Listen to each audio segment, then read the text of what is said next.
Tu penses si tu meurs, tu vas au paradis? Eh, sincèrement, les amis, si je meurs maintenant, je pense j'ai pas assez d'XP pour aller au paradis. Pour vous faire une idée, les gars, sur ma balance, du côté des hasanats, je pense vous posez une pistache. Et de l'autre côté, du côté des péchés, vous posez un iceberg. Le jour du jugement, on amènera un homme parmi les musulmans comparaître devant Allah.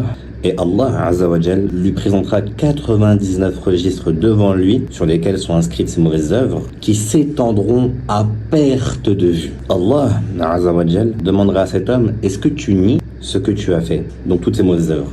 L'homme il dira: non, mon Seigneur. Et Allah demandera à cet homme: est-ce que parmi mes scribes, donc ceux qui écrivent à gauche et à droite, est-ce qu'ils ont été injustes? Est-ce qu'ils ont écrit des choses que tu n'avais pas fait? Cet homme-là, il répondra non.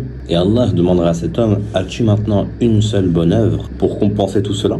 L'homme, il répondra: non, mon Seigneur. Imaginez la détresse de cet homme-là, à cet instant, qui pense que pour lui c'est fini. Et Allah Azzawajal le rectifiera en disant: certes, tu as une bonne œuvre avec toi, et il ne te sera pas fait d'injustice. On lui ramènera alors inscrit sur une tablette cette parole que cet homme a prononcée: Ashhadu an la ilaha illallah wa ashhadu anna Muhammadan abduhu wa rasuluh. Cette parole-là sera placée d'un côté d'une balance par rapport aux 99 autres registres, et elle pèsera plus lourd que toutes les mauvaises œuvres. Et il sera dit à cet homme-là: entre au paradis. La chose la plus importante pour le musulman, c'est at-tawhid. Celui qui fait beaucoup de bonnes œuvres, mais qui n'a pas de tawhid, le jour du jugement, ces œuvres-là ne valeront rien. Et à l'inverse, celui qui a énormément de mauvaises œuvres, mais qui est mort sur at-tawhid, même s'il doit passer par l'enfer avant d'aller au paradis, sa destination finale, ce sera le paradis. Et quand on parle de cette attestation, c'est d'œuvrer avec. C'est pas simplement de la dire et de faire des choses en contradiction dans la croyance. C'est pas de mélanger ceci avec du laïcisme, du laxisme, du nationalisme, du féminisme.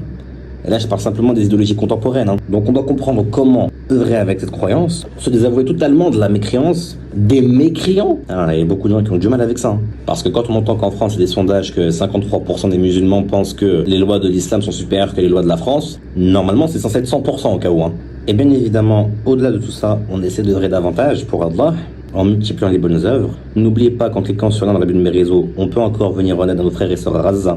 Avec nos dons, l'association MATW sur place leur donne en ce froid dans cet hiver qui a déjà fait beaucoup de morts, des matelas, des abris, des vêtements chauds ainsi que des repas chauds aux familles qui voient leurs enfants et leurs bébés mourir à cause du froid. Et le simple fait de partager ce genre de vidéos et ce genre de cagnotte peut être une grande cause de bien pour nous le jour du jugement.